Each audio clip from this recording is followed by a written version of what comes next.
All right, everyone. Welcome to Wednesday. Cameras on. Make sure you have your cameras on. Very important.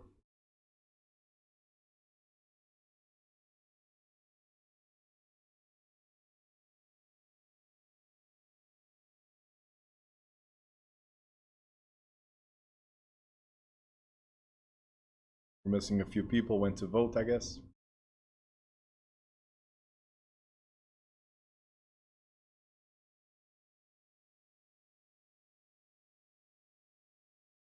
All right, I have a few questions here. Nadia, welcome. I did reply to you. Go through the student portal and you have the resources there. If you could not access it right now, I'll send you this chapter and then student portal, you'll have it, okay? Usually right in the beginning, I give opportunity for people to ask questions regarding the previous chapters. I see here Mr. Baduri already put some questions.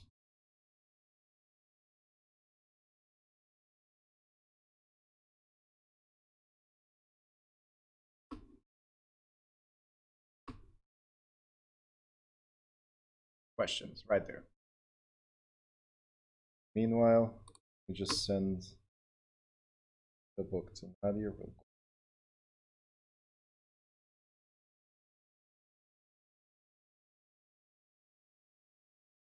All right, this is going to everyone here, but it's just the chapters, just this chapter. So Nadia, I just sent it in the Zoom. Try to download it. If not, I'll give you a link for you to download, okay? Let me know how it goes.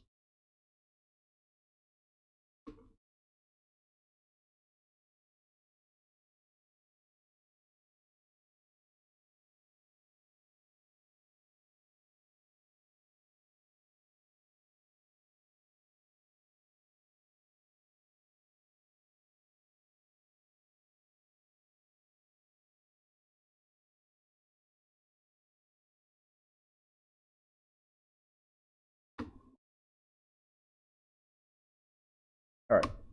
So, if there's anybody watching on on YouTube, you can definitely participate and ask questions as well. We're going to address Mr. Badur's questions right now, and then we're going to do chapter 11.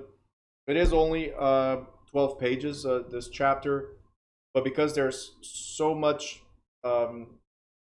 tested in the state exam, there's so much tested on chapter 11 or surrounding chapter 11. The only chapter I covered today, and I want to make sure you guys are clear about it, okay? So 2 things before I start addressing the questions. One of them is make sure your camera is on and facing you. It needs to register that you are here. So Zoom needs to register you, attendance and attention. And once we review after the amount of hours that you've done, I also have to either me or my assistant will go over the attention that you had in class, and that will count for your hours, okay? So addressing real quick Mr. Badur's question right here. In littoral land, right here, next time separate them, please. I'm going to have to figure out where it starts and where it ends. So in littoral land, my understanding is that the land underneath the water is owned by the government, right? It depends. So technically, there's something called the Doctrine of Appropriation. Sorry, I lost it for a second. Doctrine of Appropriation, where water and land belongs to the government, right? But if you have littoral rights, that means that the bed where the water is, right, the bed is too high and nothing can go through. So there's not enough for a commercial boat to go through. So you own land to the center of that stream, for instance, in a river or lake, you will own land to whatever portion is allowed to you. You own that land. So in terms of littoral, we're talking about you can own a beach, for instance, and the water up to, let's say, 10 feet into the water, the land there is yours as well, up to 10 feet in. Whatever littoral rights were given to you. So lakes or large bodies of water, littoral. Riparian, we're talking about rivers or anything with a stream. So wherever your rights end, your right of usage end, is where your land ends. You got it? So most likely, it is determined by the low tide. So wherever the low tide, sorry, something through, made noise. See, whatever the low tide is, that's your land in terms of littoral. So wherever the lowest point is, that's where your land ends. Got something here, make noise, right there. There. And then I guess that follows to your next question, which is, if I install a wooden pier on the land, can the government ask me to take it down? All right. So if you have like 10 feet of land, again, it depends on what's determined under the federal survey map, what's determined to be your water or not. If it's your water, then the land underneath is yours as well. If it's 10 feet, then the max that you can create on that pier is 10 feet of wooden pier. Does that make sense? You cannot go much further in. So that's your limitation there. And the same thing when it comes to riparian rights. Now, the second thing you need to remember about this, besides where your land ends, is that any digging, excavation, anything that you're building or anything that you're manufacturing by the water needs to have a permit. So even for you to prepare to get a wooden pier, you wouldn't put it there just because. You would have to ask permits from the government in order to install it. So you would know right away what you can and cannot do. Okay? Next. Where's the question mark? Right here. Okay. Oh, I have to decode question marks and everything. Right there. That's a long question. Oh, you guys heard what I was thinking? I'm sorry. It was out loud. I apologize for that. All right. So if I sublease a commercial space within a larger parcel with a verbal agreement. Okay. First mistake, verbal. Okay. The original tenant informs me that he has forbidden to do something by the landlord after 6 months of our agreement. Can I walk out because it's hurting my business? So the first question is, who do you owe loyalty to? Okay. So the loyalty on your lease is to your sublessor, which is the person that said, yeah, you can have a corner of my office, right? So that's your loyalties to them, not to the landlord. If that person did not describe what you're entitled to do with your property, with your space or property or not, then they are in breach, because an agreement, if you guys remember contracts, an agreement must be clearly understood by both parties, right? So can the landlord, let's forget the sublessor, right? You're the subtenant. Can the landlord say, hey, Ahmed, here's the thing. This is the lease. These are the terms, and boom, right? And not explain that there's one thing in your business that you cannot do, right? Like the sauces that you do, right? I can say, hey, no, you can't sell sauce here, right? You can do accounting, but no sauce selling. That's it. So at that point, if you found that out later, right, can you get out? Well, now comes my other question. Did you explain to the landlord what your intentions were for that space?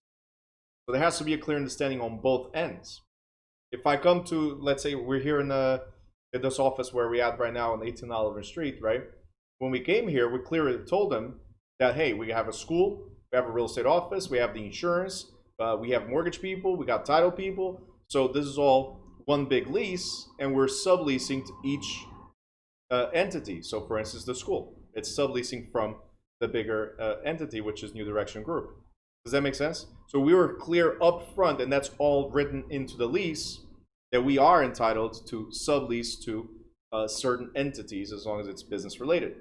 Can I start having coffee here and selling coffee to strangers or to potential customers on the street, not related to the school, not related to real estate? Can I start selling that? It's not part of the lease, so they can stop me from doing so. Does that make sense?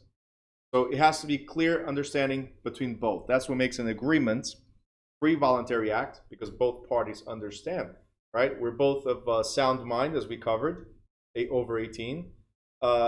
Mutual acceptance or mutual assent or meeting of the minds, which is agreement of all the terms, and of course, legal purpose, right? So anything that requires permits as well, if you're doing it without a permit, it's considered illegal purpose. So careful with that too. Right? Just saying, right there. Yeah, absolutely. Starts with your name right there. Same.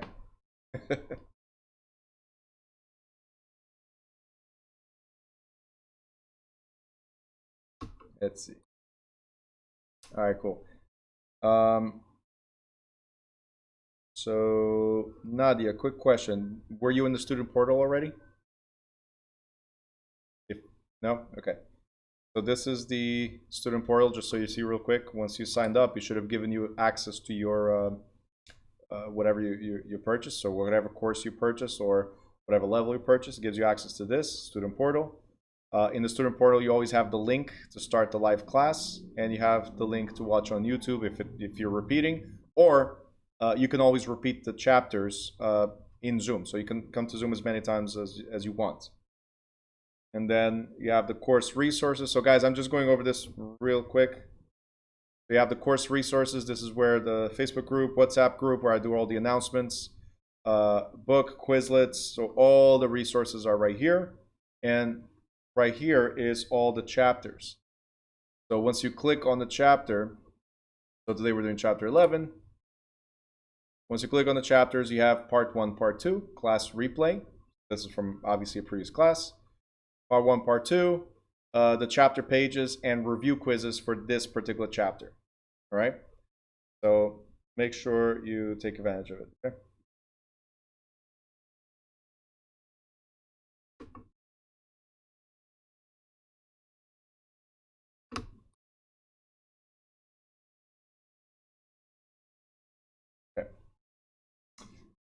Okay. Let's see. Do you have any other questions? Whoever's watching on YouTube, I see there's somebody there. Whoever's watching on YouTube, and you guys, do you have any questions you'd like to address before we start, besides Mr. Badur's questions already? Drop them now in the chat. Denise, make sure your camera's on if you can. Everybody else's camera on, okay. Cheryl says no questions. All right. Cool. All right, so if there's no questions, here's the thing. National agency, as I was saying earlier, it's heavily tested. And why? Because agency is the relationship we have with our clients or customers. So agency is not, oh, New Direction Realty, Remax Realty, Center 21 Realty. That's not agency, okay? That's a brokerage. Once we engage in activities with a client or customer, it could be considered agency. So the term agency, that's why there's so many questions about this in the state exam, which involve, so there, if you guys ever look at PSI exams or whatever, like different states have different exam centers. So 28 states have PSI. But if you guys look at PSI, it gives you a bulletin that talks about the salesperson course or talks about the brokerage course, whatever. But it says right there how many questions are in each category. Now there's agency, there's professional practices, there's statutes, rules, and regulations, there's listings and contracts. All these are somehow connected to the same thing, which is, again, who do you represent, how do you represent, and what your obligations are. So it always goes back to that, right? Contracts, you guys already learned a little bit. Nadia, you'll get it later. But these are all tied, and then they count for more than 30%. Count for more than 30%. Now with the extra ones that I explained, they count for more than 30% of the exam. So there's 30 chapters, and just these 5 chapters count for more than 30% of the exam. All right. So do you think it's important? The answer is yes. So make sure you guys focus and you guys understand clearly what I'm about to say here. So agency, it's employer,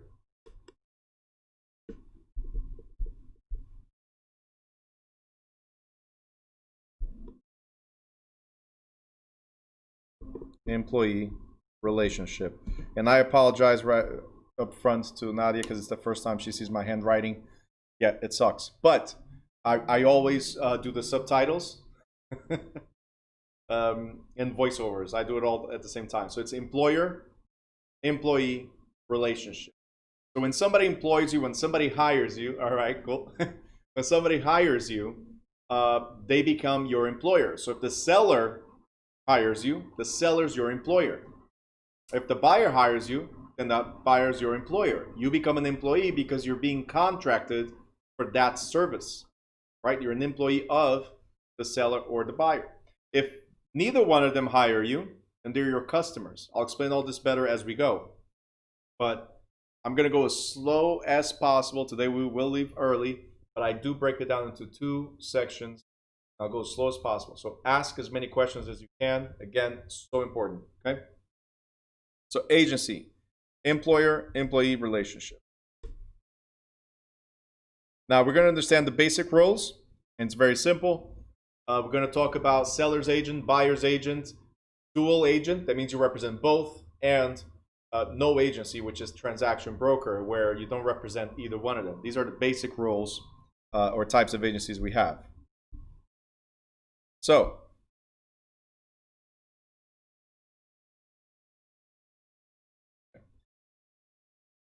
the most primary of relationships in a real estate brokerage is that between the broker and the client, right? The relationship is known in law as the agency relationship, and in every state, the body of law, generally called law of agency, defines and regulates the roles of this relationship. Now, the parties to the relationship are called the principal, which is the client, principal, client, the agent, which is the broker, not you. You are the sub-agent because you represent your broker. And if your broker represents the principal. So let's zoom in here. So the principal is whoever hired you. So principal is the employer. Agent is the employee. Okay?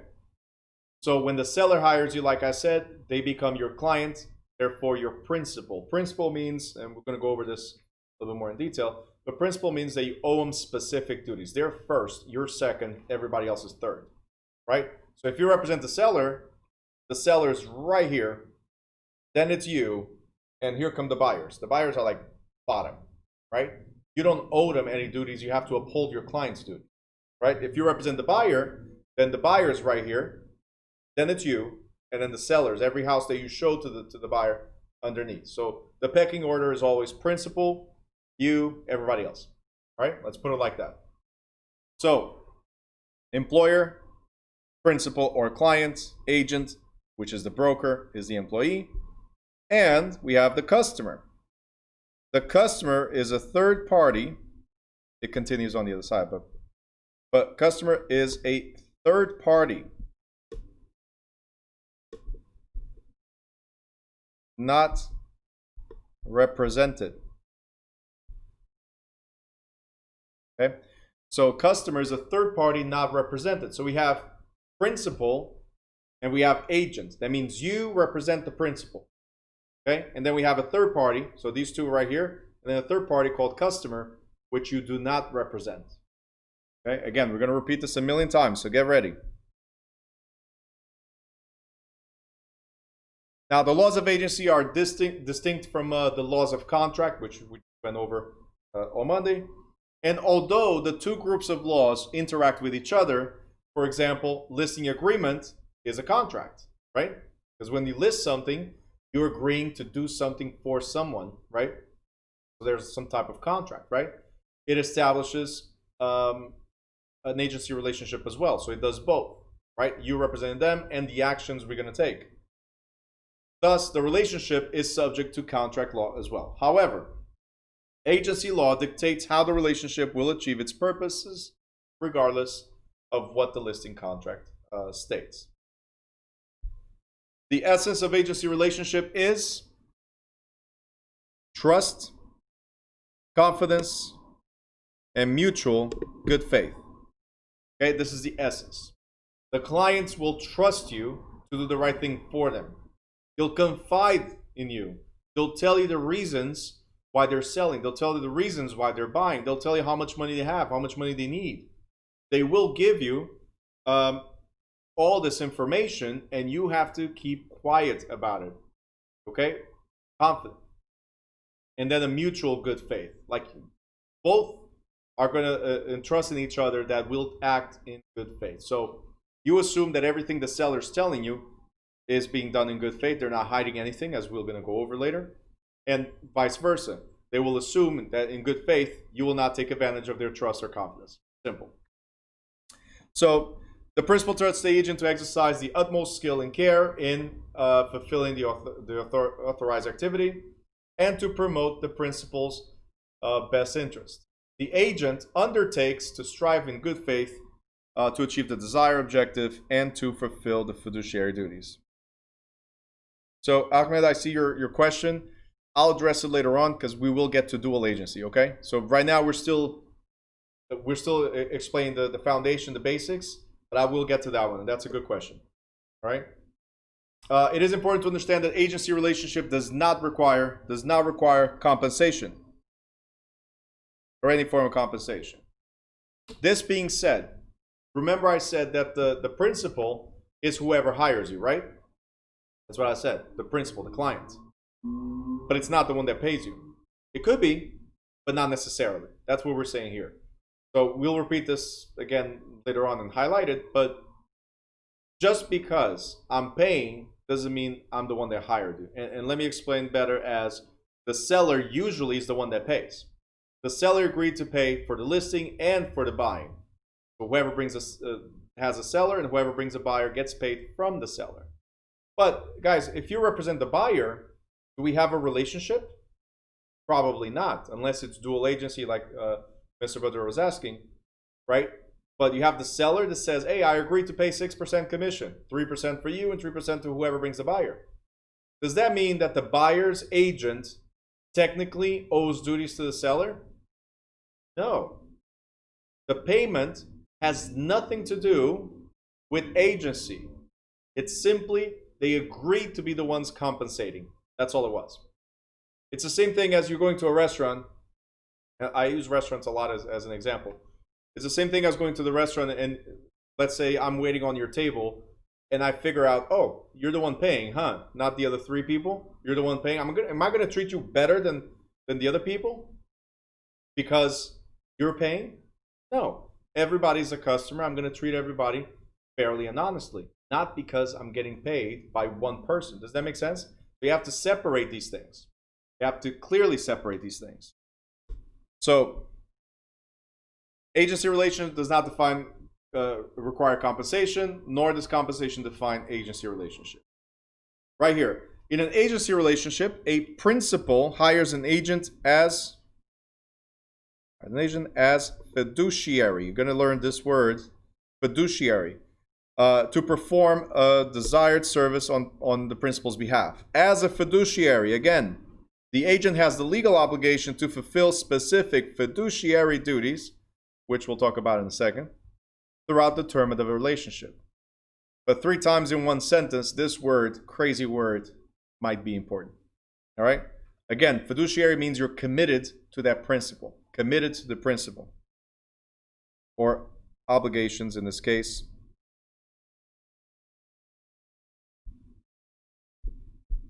To principle. Okay? Obligations to principle. So, quick recap. The principal or client is the party who hires the agent. Very important.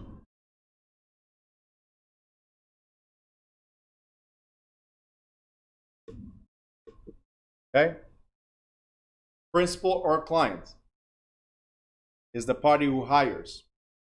Okay? The agent is a fiduciary of the principal. Fiduciary, so obligations to the principal. And the customer or prospect is a third party in the transaction who the agent does not represent. Okay? So again, the customer or prospect is a third party who we do not represent. So if I represent the seller, the buyer is the customer.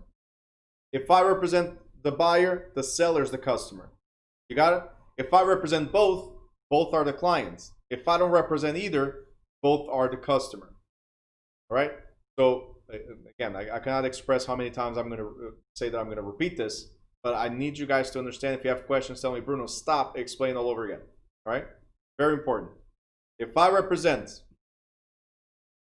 the seller only, the buyer is the customer.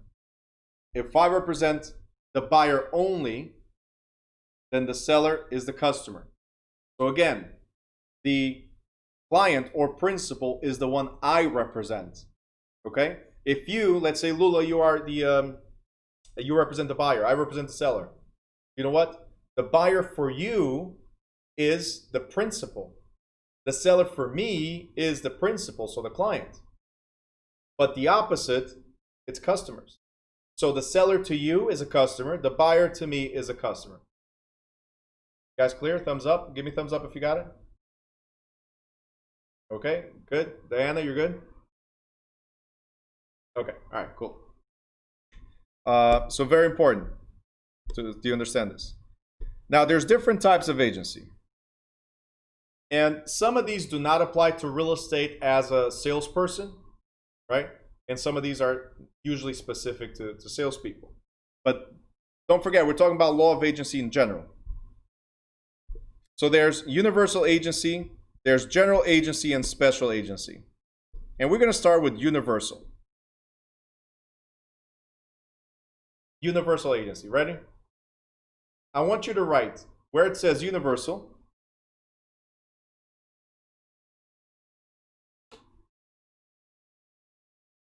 Sorry, just got a message from a student that cannot get in.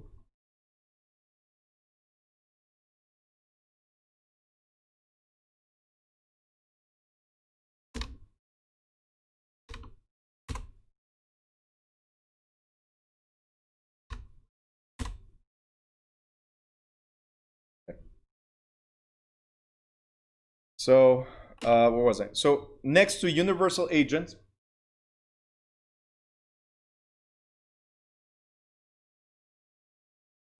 you're going to write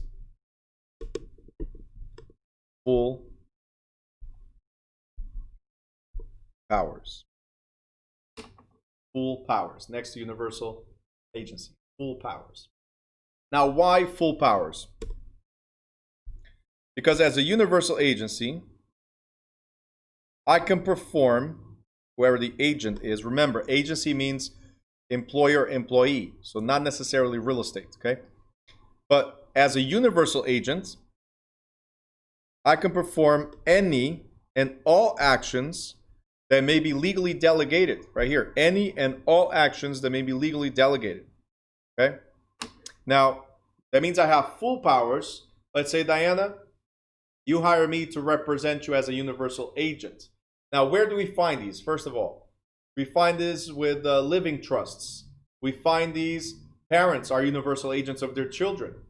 Medical directives. If I wind up in the hospital or you wind up in the hospital, you say, hey, Bruno, could you, if anything happens to me in this surgery, if anything happens to me in this treatment, whatever, you have the power to resolve anything on my behalf, right? So universal agent, Diana, is you telling me, Bruno, if anything happens to me, handle it.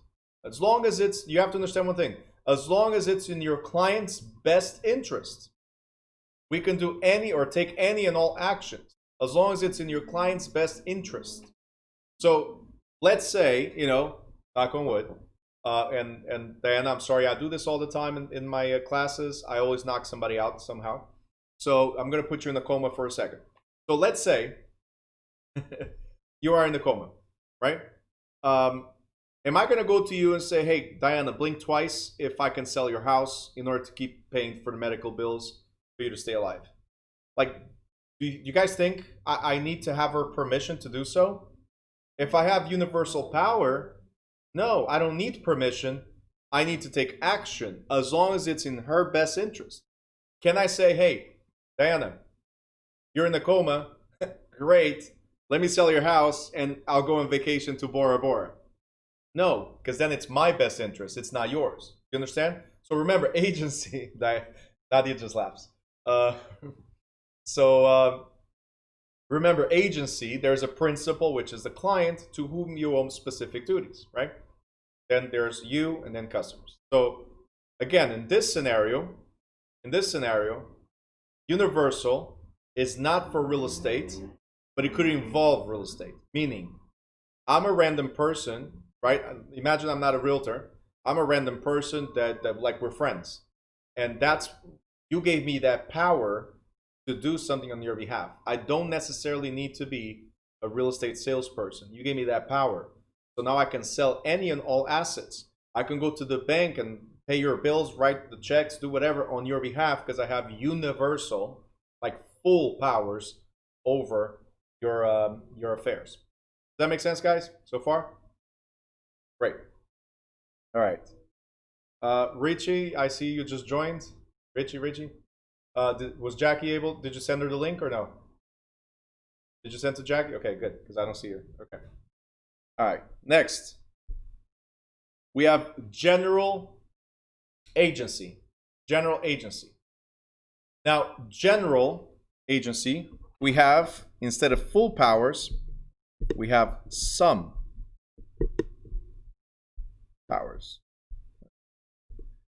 All right, Jackie just joined. Okay, cool. Which one, Lula? Universal? Well, that's what I was saying. It doesn't.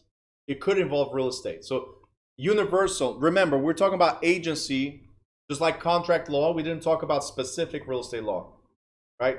We talk about contracts in general. Now we're talking about agency in general. So universal agent, like I was saying, Lula, we're best friends, and they say, hey, Bruno, if anything happens to me, here's a medical directive, here's a living trust, here's whatever that gives you the power to act on my behalf. Again, universal agent. You're a mother, right? So, Lula, let me ask you. I'm pointing at the camera. You guys only see me, so it's tough. I see all of you. So, I'm talking to Lula right now. Badur, if you're not a mother, I'm sorry. And Joel, I'm sorry, okay? So, so Lula, you're a mother. If you had to move to a different state, right? And of course your son now is a little older, but let's say your son was, and even now, I mean, he's still a minor, right? Not 18. Okay. Oh, he is 18 already, right? You told me, yes. You gave him a credit card and he's been using it. Yes. So, but let's say as a minor, right? Now, if you want to say, hey, we're moving cross country, he's going to say, no, I'm staying here. But when he was a minor, let's say he was 5 years old, were you going to go and say, hey, son, what do you think? Should we move? Should we not move? Like, I think it's going to be better for you. Should we move? Are you going to do that? No, usually we don't. We should start talking to our children as if they were adults. Obviously, babies not, but we should start having those type of conversations, whether they understand or not, but at least you engage them in different types of conversations, right? And he's 19, okay. But most of the times, guys, we don't. Even when they're 10, when they're 12, when they're 15, we just go like, no, this is what we're doing. Oh, but my friends, listen, this is going to be better for you, right? You're going to go to a different school. You're going to go to a different area, which is better. We're going to do this. We're going to do that. It's going to be better for you. It's our decision to take action. So again, perform any and all actions, right? As long as it benefits the individual. You understand? So it's not just for real estate, but if you had to sell real estate in order to benefit the individual, you could. You're in universal power, right? So not directly to real estate, but could involve real estate. So again, the next one is general agency. Instead of full powers, we have some powers. All right, let me just mention one more time, because a few people joined. Make sure your cameras are on. If I don't see you, it does not count towards your hours. Just again, reminding you guys, if I don't see you, it does not count towards your hours. So some powers, general agency. Instead of full powers is some powers. That means in the previous one, I could sell your house if I wanted to. In this one, let's say it's real estate. Let's say as an example. In this one, I might handle more than one thing for you, but I cannot sell real estate without your permission. Okay? So usually, general agency relates to property management. We have ongoing tasks. We have more than one authority, but we don't have full authority. So there's ongoing tasks and duties. Okay, so property management. Do you think a property manager can sell the building without the owner's authorization? No, that's barely ever happens. It's something that usually is not included in a property management agreement at all. They have other responsibilities, like they handle budgets, they hire employees, they contract for services, they make sure insurance is there, they make sure like all the bills are paid, budgeting, all that stuff. It's more than one power that the property manager has. Therefore, he or she is a general agent. Broad range of matters that they handle. So they have some powers, not full powers. All right? And the next one, special agency, is one power. Okay? Special or limited agency. One power. So one power, it's because we're acting on behalf of somebody else in a specific capacity, meaning we're only handling one thing for them. For instance, if a seller wants to sell, they're going to hire us to help them sell their home, right? Can they hire us to help them buy a home as well? Yes, but those are two separate agreements. The listing agreement gives us one power, which is to market the property to a potential buyer and put it under contract. So one power only. If you now represent them as buyers, right, it's one power to help them find a house. But these are all separate agreements, separate powers. So special agency or limited agency is when the principal hires you for a specific activity. It's not an ongoing activity. It's one simple thing, right? Joel's asking, like insurance. What do you mean? Special agency insurance? As an insurance agent myself, when you come to me and say, Bruno, I want to get life insurance, as an example, I'm representing you in that one specific capacity. Can I say, hey, would you like to buy a house? Right? Sure, but that's separate from the agreements to buy life insurance. Separate agency, separate role altogether. So yes, like insurance. Every time we represent somebody, you need to understand what your role is. Is it ongoing or that one thing? If I'm helping you get life insurance, then it's that one thing. All right? Can I help you get more stuff like annuities? Can I help you get car, health, or anything else? Sure. But each one of these, I'm representing you in a different capacity because it's different products. Right? It's independent agreement to each one of these. Lula's asking, sorry, I'm just looking at the cameras again. It's going to be tough for some of you. All right, Lula's asking, is Zillow like a special agency? So Zillow is not an agency at all. Let's start with that. Zillow is just a marketing company. Zillow does not represent sellers. Zillow does not represent buyers. They just market information, market data. Okay, so they're not representatives of anybody.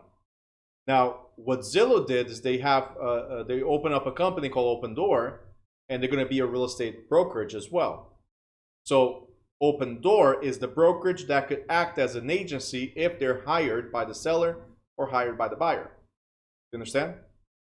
What Zillow is, again, is just a marketing company, and they either advertise data, and if somebody clicks on it, they try to collect something like a fee, right? Or either a lead fee or a referral fee, as they're doing now with Open Door. But that's what it is. So agency means somebody hired. Let me know, who hired Zillow? You see what I'm saying? The seller did not hire Zillow. The buyer did not hire Zillow. Just data that's available. It's a little different. Joel, agency can work as the three different ways, or it depends on the situation. So again, agency is when you're being hired, they'll express what authority you have.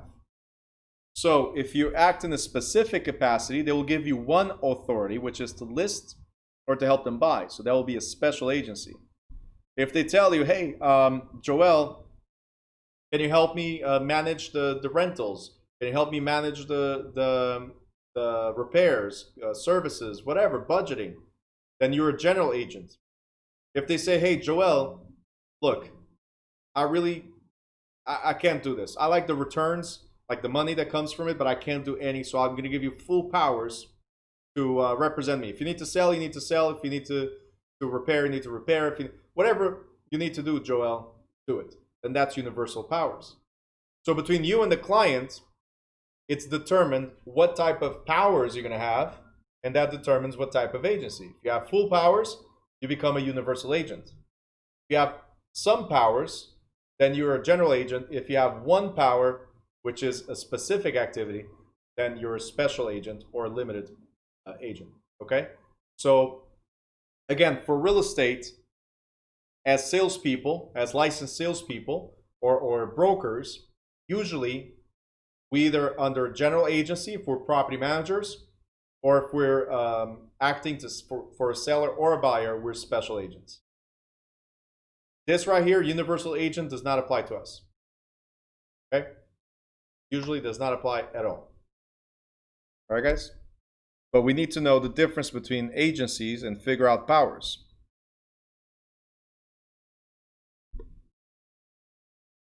Joel, what I was trying to say is, was that the same agency can work like three?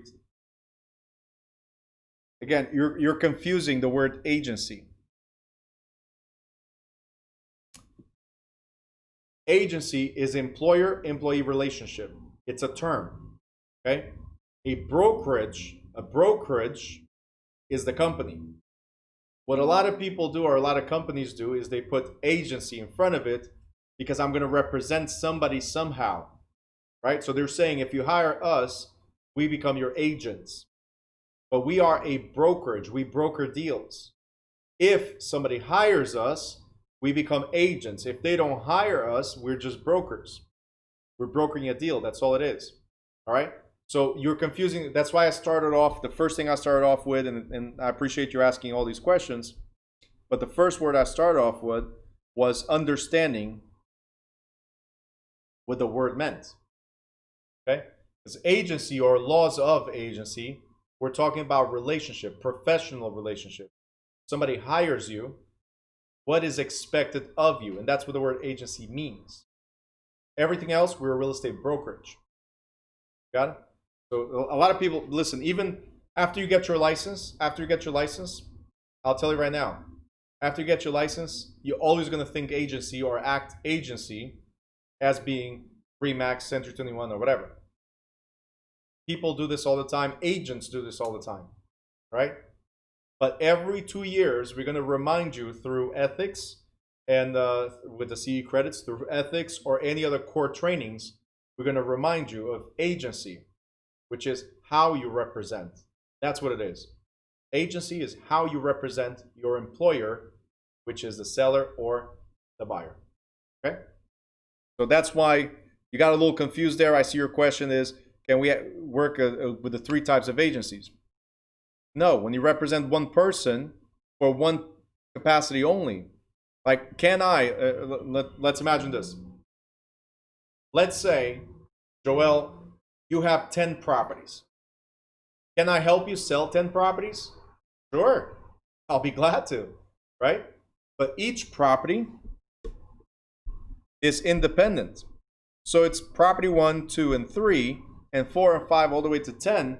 Each one has an independent agency agreement, independent contract. Each one of them. It's called a listing agreement, where I represent you on this one, but once it's sold, I no longer represent you. I can still represent on 2 and 3, but this one's sold. Relationship is over when it comes to this property 1. Okay? Then you decide, well, Bruno, I'm going to sell 2, but I'm going to keep 3, 4, 5, and so on. So we're going to sell this one. I no longer represent there. And you say, Bruno, I'm going to keep 3, 4, 5 all the way to 10. Could you manage for me? Right? So you'll be representing as a salesperson or as a special agent on these ones, but then because he decided to keep, you become a general agent in these ones because now you're property managing. You got it? So could you have multiple types of agency relationships with the same person? Depending on the activity that you're performing. Are you a salesperson? Are you a property manager? You got it? So general agent, special agent. Good? What's up? Great. Daniela. What if a client hires you and gives you full power to sell his or her house and buy another? Is it universal? So, Daniela, great question. Doesn't really happen that often. It's very rare that something like that would happen. But if they do, then you become a universal agent because they're telling you you can do whatever you want with the property. That means they're giving you the legal capacity to sign for them. Personally, I recommend you stay away from that. Don't do it. Because then something goes wrong. Guess who did it? Daniela did. It's by the way, clients, sellers or buyers, they're never the ones at fault. Never. And I don't know if you ever bought a house or if you sold a house. But think about, if you did, think about your actions. You'll always blame the realtor. Always. Oh, this wasn't done. It was, see, there you go, Daniela. Right? You did, didn't you? You blamed the realtor, didn't you? Right. But yeah, it could have been the realtor's fault. We're going to go over all this because it's our responsibility to check all the boxes to my client's desires. Right? I got to make sure it's the right property and I paid attention to what needed to be done. You got it?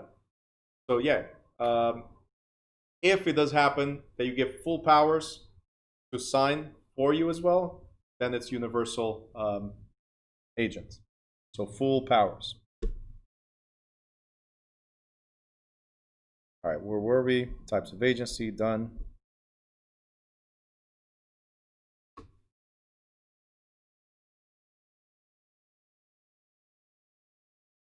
All right. All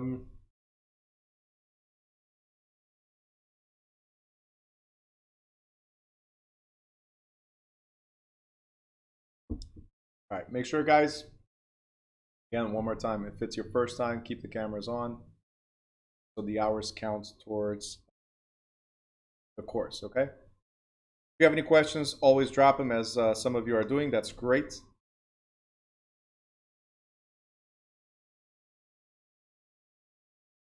All right, and on YouTube, same rules. If you got questions, just drop them. All right, so creating agency relationship.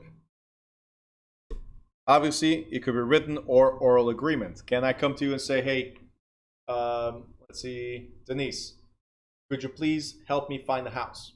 That's a verbal agreement. Nothing is in writing. And it's the most common for buyers. For sellers, we put it in writing. For buyers, could we put it in writing? Yes, we could. It's called exclusive buyer agreement. But most of the time, it's a verbal agreement. You're going to be working with me, finding houses for me, right? So it could be an oral agreement, and it's valid to a certain extent, okay? It could be implied agency. See, implied agency means that I'm telling you, you are my buyer, but we didn't put something in writing. The moment you claim, and you're going to understand the difference later on, but the moment you claim somebody to be your buyer, even though it was not your intention, operate as an agent of that person. Again, you'll understand better later on. Even though it was not your intentions, right? It creates an implied agency. Therefore, the fiduciary duties we talked about earlier, the fiduciary duties are still owed to that person. So it's not expressed agency, it's implied. Your actions, like, hey, you know what? I'm going to do, Kimberly, I'm going to do everything possible to make sure I find you the right house and the right price. And like the moment you're doing that, even though it's not in writing, you are agreeing to agency. And therefore you owe fiduciary duties. Okay, so I'm going to go over this better in a second. Okay, so that's how we create oral or written agreements or implied. And then how do we terminate? Hopefully, agency got terminated because you performed. What does that mean? You brought a buyer or you brought a seller to the transaction and they agreed to the terms and they went all the way to the end and boom, full performance. You closed and you made money, right? And everybody's happy. Simple, full performance. It ends our relationship right away. So Joel, like I was showing you earlier, right? You represent me in 10 houses, right? You sold one, that's full performance of the first contract. We got 9 contracts going. Got it? Those are all totally separate. So full performance ends automatically your relationship, the business relationship, towards that one specific activity. We could terminate by mutual agreement. What does that mean? Mutual agreement means you come, I go to you and say, I'm not selling anymore. You agree? And Joel says, all right, fine. I didn't want to do this anyway. Moving forward. Mutual agreement, right? Or Joel comes to me and says, Bruno, I would love to, but I'm overwhelmed with all this business and properties and I cannot handle this. Can I refer you to somebody else? By the way, always put, can I refer you to somebody else, right?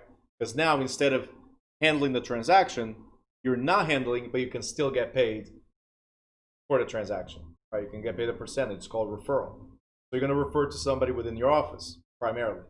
If they are free, why not? Just don't let go of the opportunity. Don't get, one mistake I see a lot of people doing, a lot of agents, is they get so many deals, right, in the pipeline and they cannot handle it, right? I agree in putting a lot of deals in the pipeline as long as you can handle it. Because some stuff will happen now, some stuff will happen later, and some stuff will never happen, right? But if you are overwhelmed, work with somebody in your office, right? Work with your team leader, coworker, or even with your broker. Work with them, right? Start splitting. If you don't make the full percentage that's owed to you, you made some percentage. But it's better than stretching too thin and then losing all your clients because, you screwed up. Okay? So you breached your agreement. And when you breach your agreement, you get sued. Your job is not to make money. Your job is to help somebody and be rewarded for helping somebody. Understand? Right? A lot of people have the different mentality here. Like, I love real estate. I love insurance. I love everything that I do. I love it. Otherwise, I wouldn't do it. But the goal is not the money. The goal is the client. Like right here, my goal is you guys. If I do a great job, I'll get referrals. And that's how I've been surviving. It's a bunch of referrals, thank God, right? You understand? If I do a good job, I get referrals. And that's how you have to think in real estate as well. If you do a great job by your client, forget the money. Forget the outcome to your pocket. Think about your client. And if you do that, because that's your fiduciary duties, we're going to talk about in a second. If you do that, okay, then you'll have an unlimited potential in this business because people will refer, people will recommend. People say you are the best in the world, right? You know why? Because you took commission out of the game. I don't care about the commission. I care about closing. If I can get to the closing, I can help you get to the closing, achieve your goal, I get rewarded handsomely for that. Right? So our rewards are very high. Ahmed, sell to help. There you go. I was going to say help to sell, but but sell to help. Book, yeah. So anyway, client first, client first, client first. That's the purpose of agency. Client or principal first, you're second, and then everybody else is third. Okay? So that brings us to involuntary termination. Involuntary means you don't want to terminate or the client does not want to terminate. How could it happen? One of you dies. Right? It wasn't on purpose. Nobody wanted it, but hey, one of you died, so that's it. Relationship ends, obviously. Unless you make deals from beyond, I think it's done. Abandonment, you walked away. Condemnation or destruction of the property. So the principal dies and that's it. Condemnation or destruction of the property. If there's no property, what am I representing you in? right? Renunciation, breach, as I just said before, bankruptcy, or revocation of your license. If you don't have a license, automatically ends the relationship. Okay? You're not entitled to commission. You're not entitled to talk about it. You have to completely walk away from the deal. Okay? Now, this was the word of the day, right? Besides agency, this is the weird word of the day, fiduciary. So fiduciary duties or fiduciary obligations. Fiduciary duties or fiduciary obligations. Okay? Obligations to who? Again, to principal. Okay? Principal. Who's the principal? Client. Who's the client? Hired you.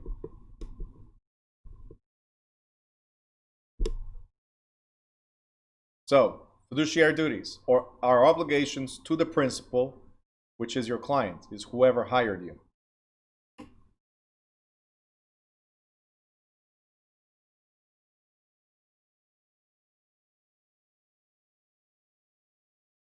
Right?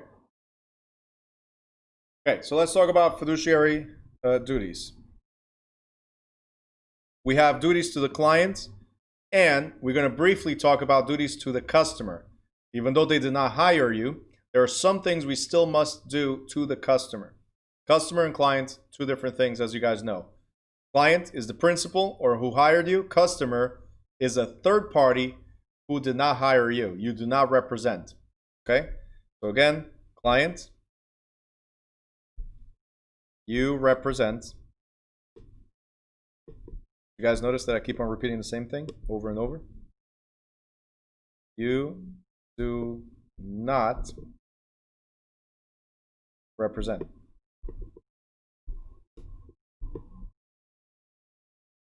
There might be a question in the state exam, and I'll go over it again a little bit. There might be a question in the state exam that clearly says, hey, you're the listing agent, right? And the buyer tells you that they submit an offer and tell you they have more money, right? So if the seller does not accept the offer, they're willing to go higher. If you're the listing agent, then who do you represent? The seller.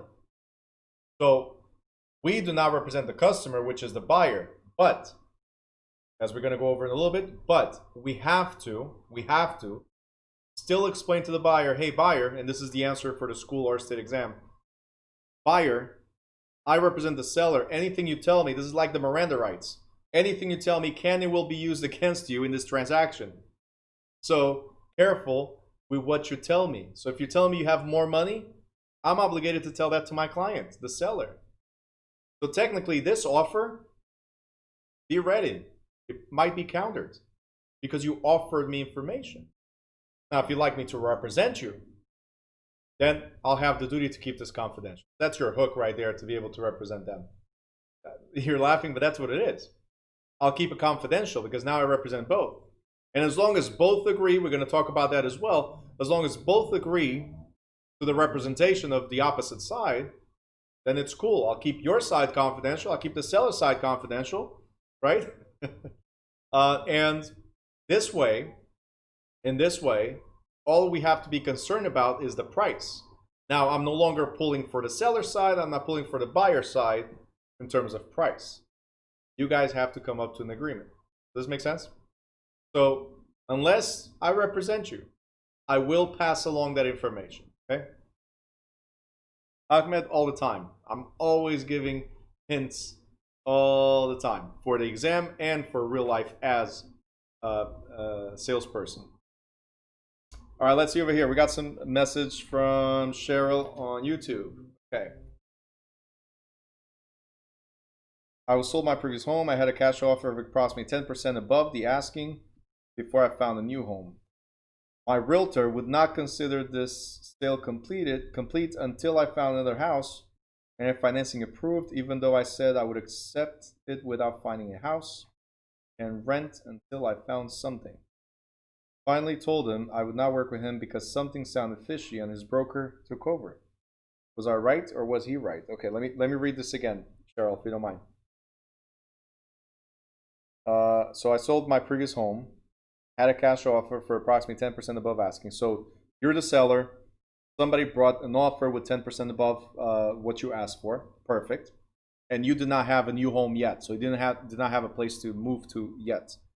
The realtors would not consider the sale complete until I found another house. So right there, something is wrong, because the sale is complete if you close, right? The agreement between you and the realtor, right, is a listing agreement, and then if you find a property, there's a buyer agreement. So it's two separate things. It's not two in one, right? So unless you clearly stipulated somehow in some type of agreement, you represent me as a buyer and as a seller, right? Unless you have something in writing, and these are contingent upon one and the other, which again, it's one of those rare things, and maybe in different states you might be able to. I know in the state of New Jersey, we don't mix these two. It's either you're the seller's agent or a buyer's agent. So I can represent you, Cheryl, on the sale, right?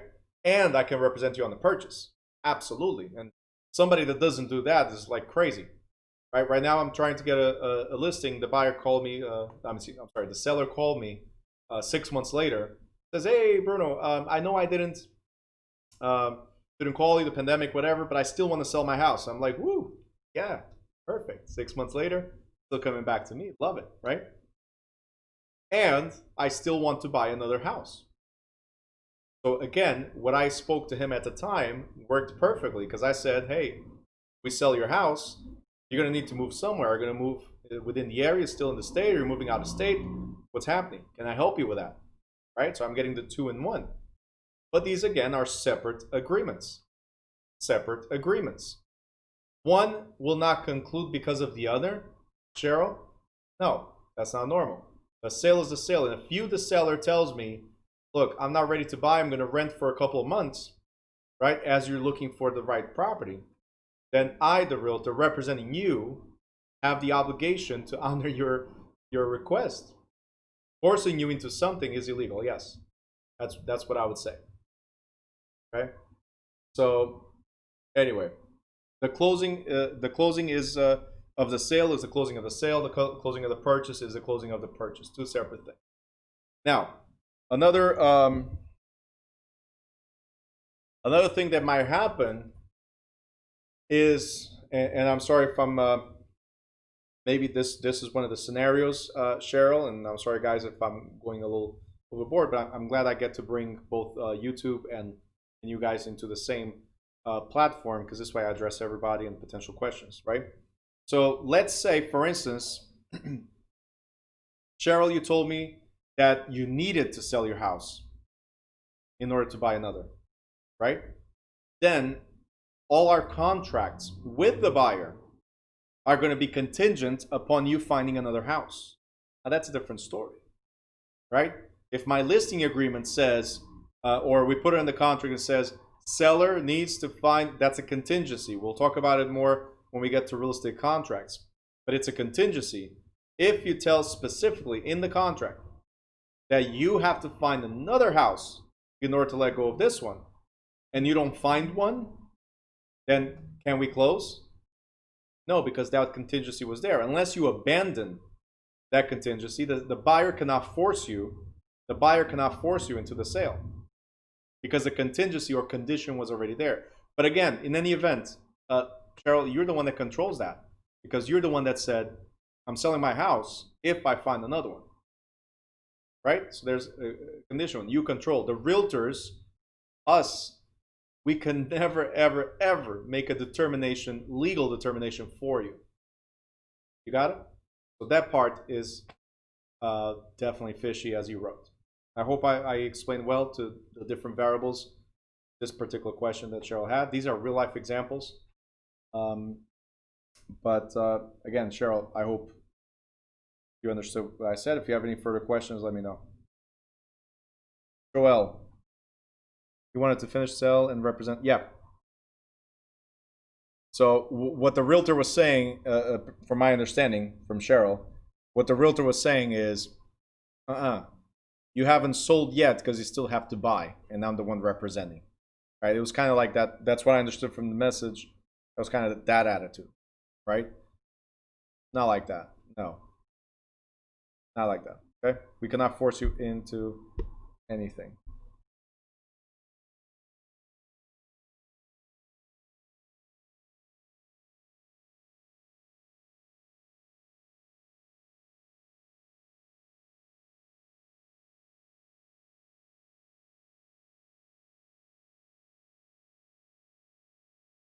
Sorry.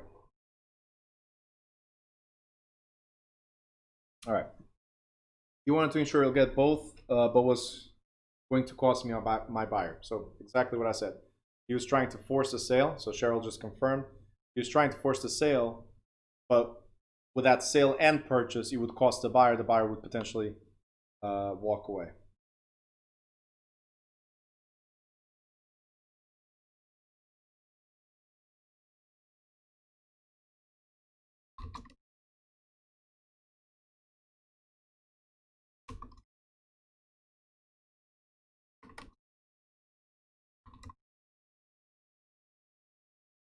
Right? You could have sued, Cheryl. Just saying. You could have sued. All right. Agent's duties to the client. Guys, help me out in the chat real quick right now. Oh, we have an extra participant. Hey, hey.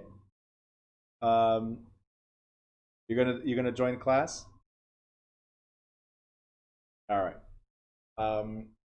By the way, parents, I just want to let you know, if you bring your kids to the camera, we charge triple the price. Just saying, right? All right. So, guys, help me out in the chat right now, in the Zoom chat or in the YouTube chat. Help me out. Who's the client? Francesca, yes. Per child, yes. Absolutely. Who's the client? Let me turn on to the chat scene. There.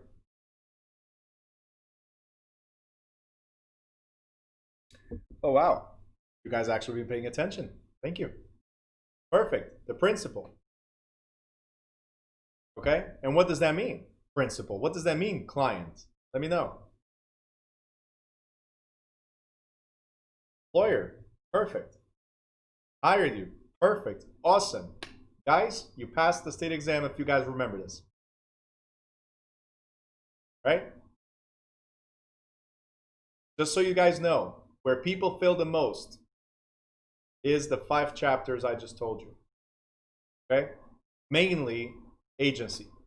Agency involves listings that we just went over, purchases, right? It involves ethics, who you represent, how you represent, all that stuff. So if you guys clearly remember who's a principal, lawyer, hires you, right? Then it's going to be easy when you read the questions. All right, so duties or obligations to the client. Skill, care, and diligence. That's your first duty right there. Now, you guys notice I only highlighted one, right? Care. Because you got to care so much for your clients that you develop the skills, right? That you develop the skills to do your due diligence. So technically, caring is your first duty, and skill and diligence comes with caring for your client. Because if you don't care, look, if you don't care, are you going to pay attention to the crack on the foundation? No. If you don't care, are you going to pay attention that there's mold in the basement? If you don't care, are you going to pay attention that it's leaking? No. I don't care, right? If you don't care, you will not develop the skills, right, to know when the title must be done, to know when the approval must be done, to the inspections, what goes from step 1 to step 20 to close, as an example. If you don't care enough, you will not do the proper job, and that's the problem. If you don't care enough, you could get sued and you could lose your license. All right? So caring is number 1. Now, I want you to think about this. Raise your hand if you got kids. Let me see. Raise your hand if you got kids. All right, cool. Those that did not raise your hand, do you have pets? All right, so the rest of the hands came up. Okay, cool.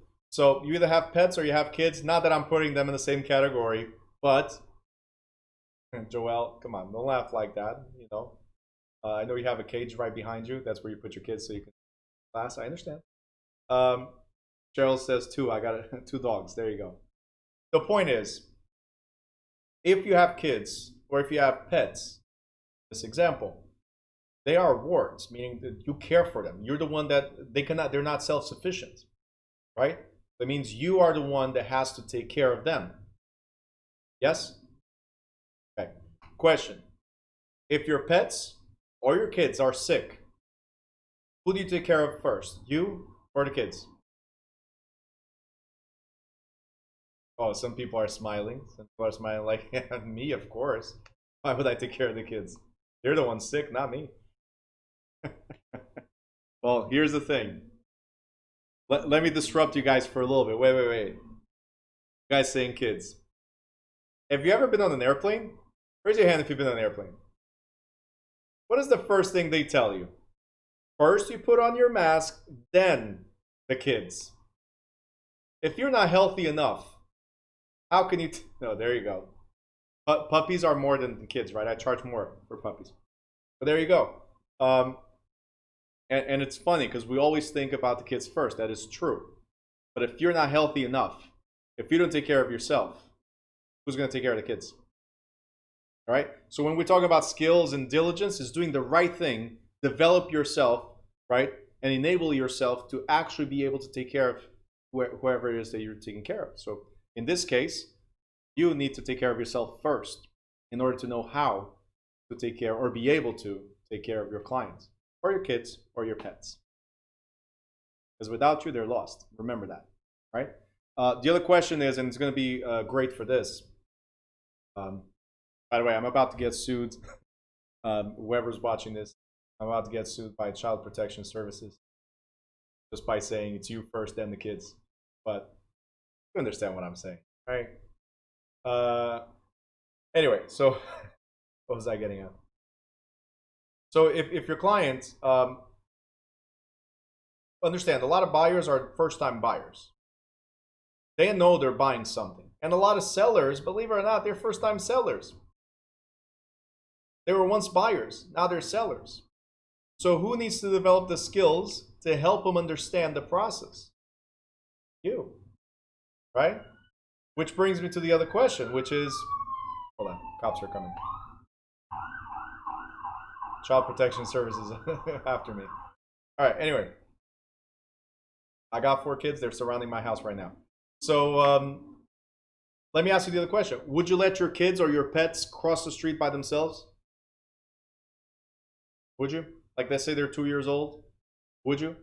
Usually the answer is no. For those sane people in the world, the answer is no. We would not let them cross the road by themselves or go to anyone's house by themselves. Here's the same thing. You must protect your clients so much that you don't let them wander by themselves. You walk them from beginning, you grab their hand, beginning, hey, we're putting a contract. Great. What's next? What's next? As you cross the street, which is the closing. Your job is to care so much that you walk them through. Okay? And again, I'm summarizing everything here, but it's the same thing. You have to know the best value of the house.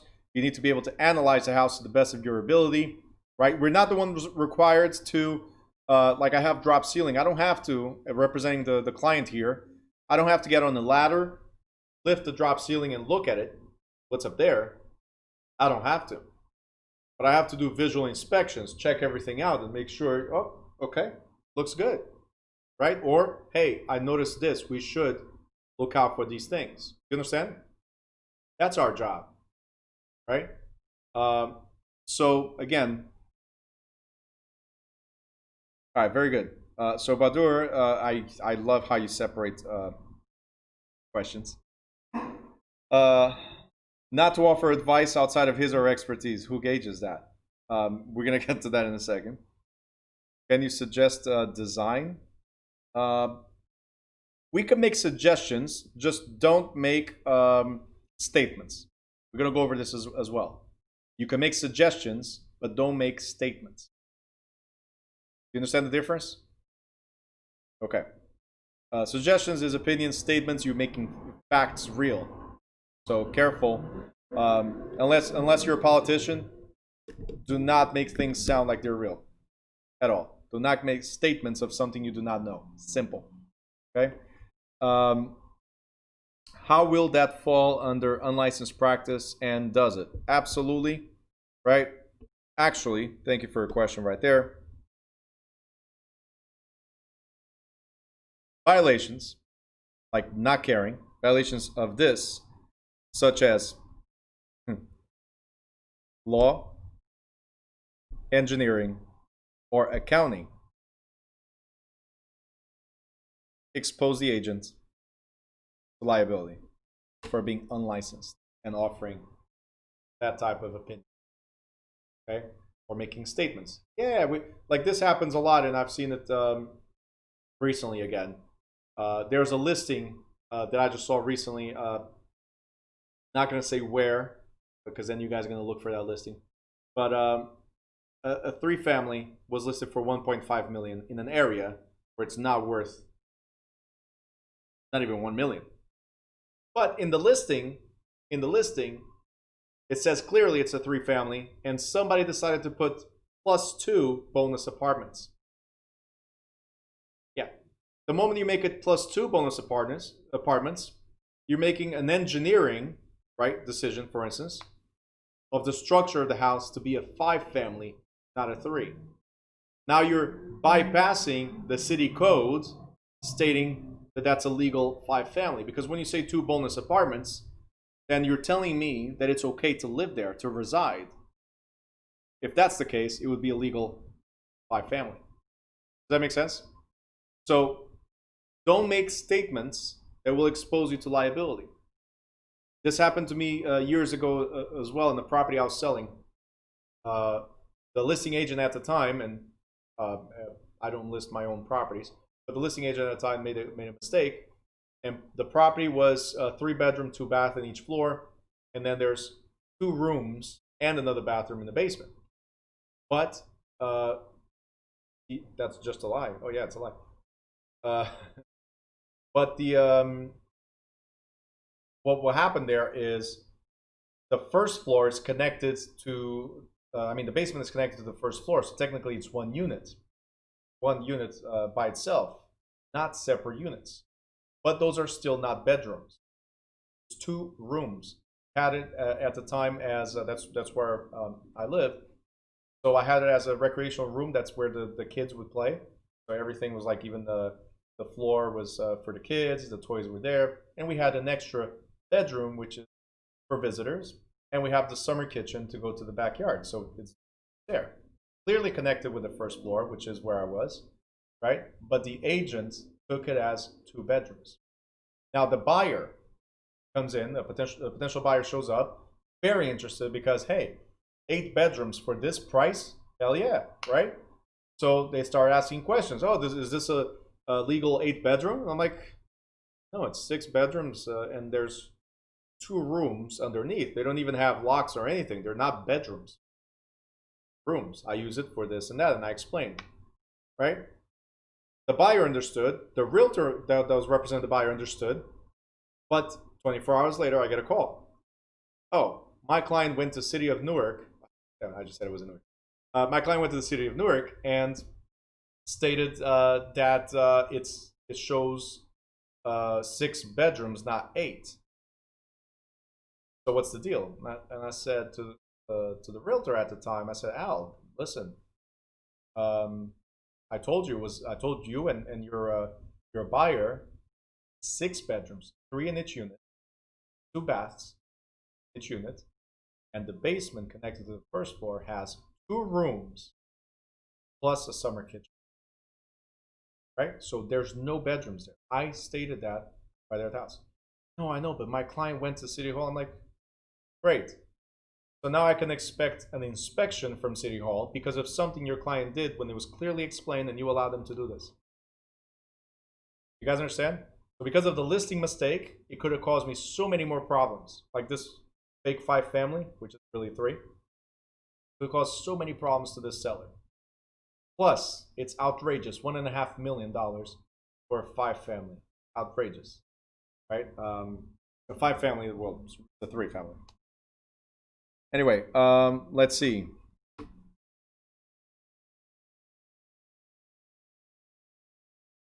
So care for your clients, not for your commission. Again, make sure you do things right. What was the listing again? So I just repeated, Shanice, I was talking about, it's a 3 family that says, in the listing says it has an additional 2 bonus apartments. You don't classify as apartments. You classify as bonus rooms. Like, not bedrooms, rooms. Extra rooms. Like, it could be recreational rooms, right? But you don't claim bedrooms or apartment, which implies bedrooms. All right? That's right. If it's a 3 bedroom, it's a 3, not a 4. Exactly.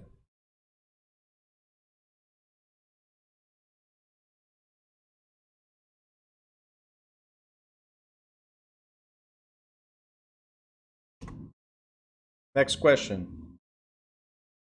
Are you able to be your own agent, like buy a property and get the commission for buying and selling? And the answer is absolutely. You can use your commission as a down payment. You can use your commission as a down payment towards the house. If you're the listing agent and you decide to buy the property, right? If you're the listing agent and decide to buy the property, then you're getting both there. You're getting your full commission towards the... Hold on. So you're getting your full commission towards the purchase.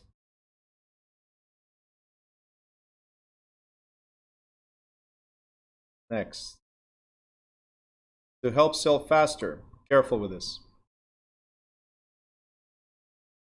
You cannot bring, you can suggest.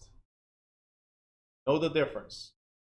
Bring, your liability. You bring, it's your responsibility. Because they're going to say all the time, oh, Ahmed brought it. It's their contractor and their so I'll put it this way. HGTV, no good. Right? That's the HGTV strategy. No good. Most states, like state of New Jersey, for instance, that's a big no-no. Can you recommend? Yes. So that's why I always say, if you have HGTV, turn it off. Right? Especially as you're starting this business, turn it off. Because it doesn't help you. It gives you ideals that do not apply the way they presented. Can you bring a contractor or a designer, interior designer? If the client asks for suggestions, yes, I have this contractor, I have this interior designer, right? No problem. Clients ask me for suggestions all the time for mortgage people. I got them. Title company, got it. Attorneys, got it. And I say, hey, if you don't have somebody, would you like me to recommend? Right? Make sure you sign something with them or make a clear statement that, hey, I'm not the contractor, I'm not the interior designer, I have no responsibility over the work that they'll do. I'm just suggesting because it could help sell faster. So make sure you're clear about that you have no dealings with these two and you're not getting compensated from either one. Okay? Because the moment there's some type of compensation for that referral,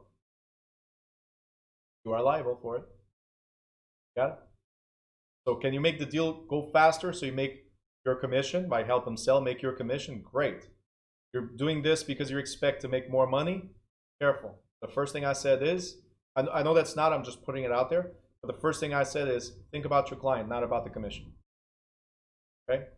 The happy client, many happy referrals. Okay? So more money.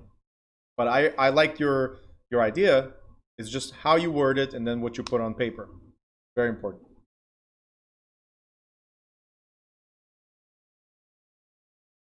Let's see. Don't wear both hats at the same time. Can the agent help with the design if he or she has the expertise? Not wear both hats at the same time. Okay? So, for instance, I do insurance, right? I do real estate. I have my own realty, right? But I'm here teaching. I can talk about things, but I'm not telling you what to do, and I'm not recruiting you. I'm not soliciting business. Do you understand? Right? If you choose at any point, let's say, I'm just giving you an example. If you choose at any point, hey, Bruno, I'd like to interview with your agency, right? You're the one approaching me. So again, we go back to the same scenario, right? If people ask for it, am I going to say no? No.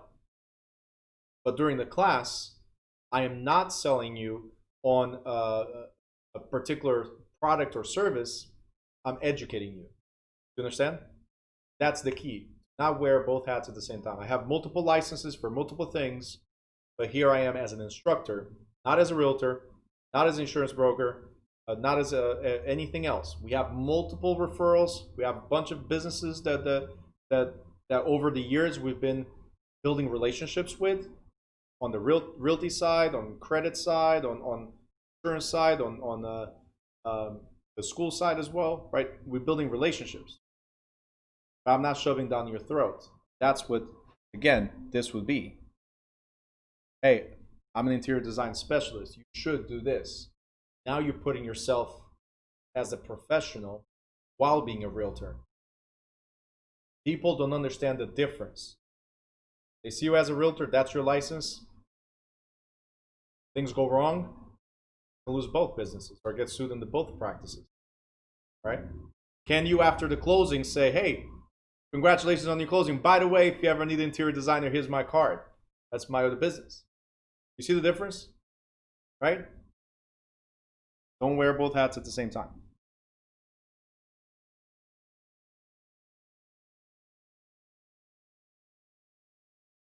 Boom.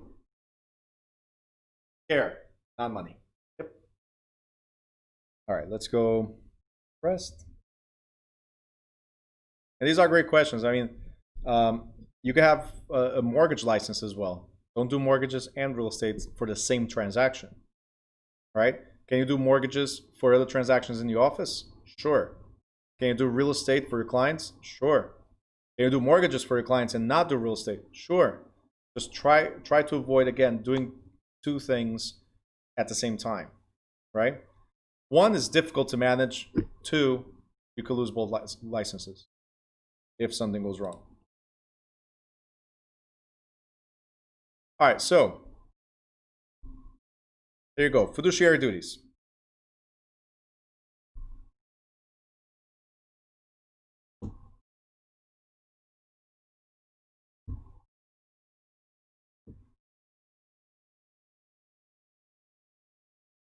Okay. Fiduciary duties. We got care is here again, right? And I told you that these two are linked. Care. Loyalty. Obedience. Confidentiality. Actually, hold on. This one goes with loyalty. Accounting. And then, again, full disclosure will go with all these. Back to care. So you got to remember, I love acronyms. One way to remember is COLD. When you represent somebody, you got to have a COLD. Okay? What is COLD? You care. You follow lawful instructions. You hold proper accounting of their money. You are loyal and you keep things confidential. And full disclosure. So, again, your agent's duties are to care, obey, hold proper accounting of monies, be loyal, and disclose everything that could affect the transaction. Must be disclosed.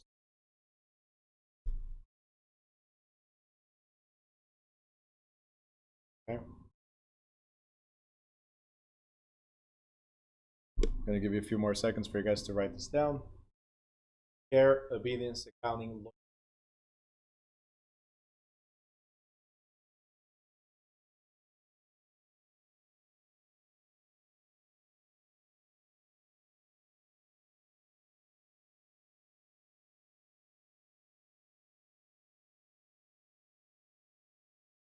Now, this is what you owe to who?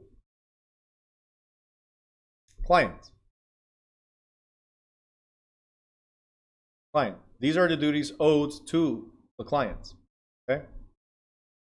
What about the customer? What do we owe the customer? Well, Bruno, you said fiduciary duties was just to the client. I said, nope. There are some things that we owe the general public, right? So customers. We still owe to the general public honesty, fairness, and reasonable care and skill. Reasonable care and skill. And disclosures. So even though you do not represent the customer, so you represent the seller, not the buyer. Remember I said, if the buyer tells you they have more money, you have to let him know, hey, I represent the seller, so anything you tell me, trying to be fair, right? Trying to be honest. Anything you tell me, I'm going to have to tell my client. You guys understand? So we have to be fair and honest, right?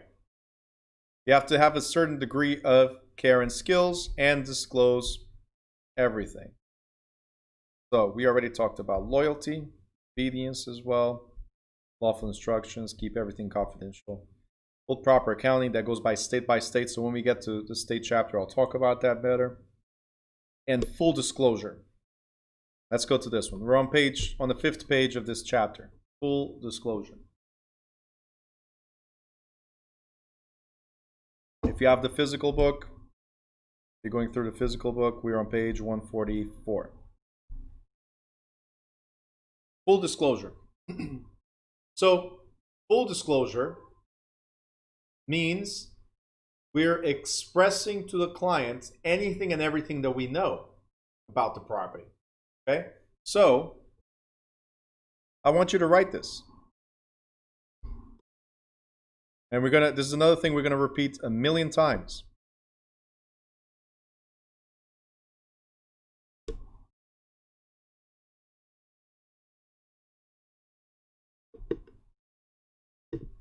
Anything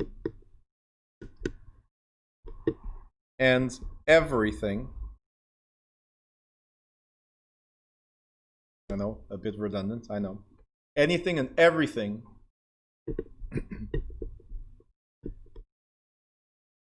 that could affect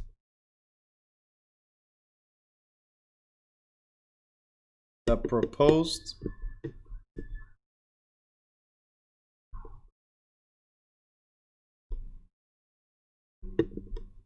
transaction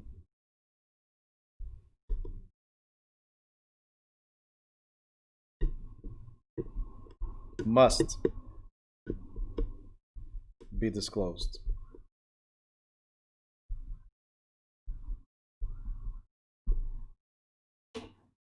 So anything and everything that could affect the proposed transaction must be disclosed. So does that mean we have to disclose everything? No. We must disclose anything and everything that affects the transaction. Not everything, because some things do not affect the transaction. But if we know that it could affect the transaction, right? Like the buyer not having enough money or losing the job so they don't qualify for mortgages. The seller not being able to clear title, right? So they cannot sell. Mold in the basement could affect the transaction by values, for instance. These things must be disclosed no matter what. It doesn't matter if you represent the seller. It doesn't matter if you represent the buyer.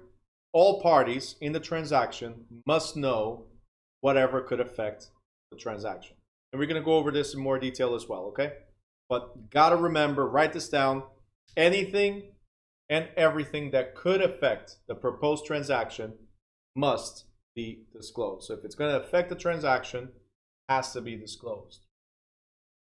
So if somebody puts an offer on the house and it's accepted, but they did not know there was mold, that there was damage, right? Is that the right offer?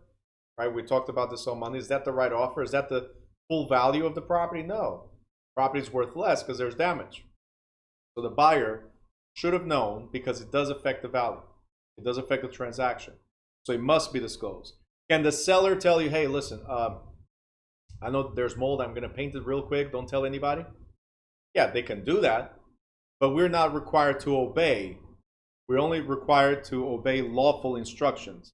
Hiding something that affects the transaction is an unlawful instruction. Okay?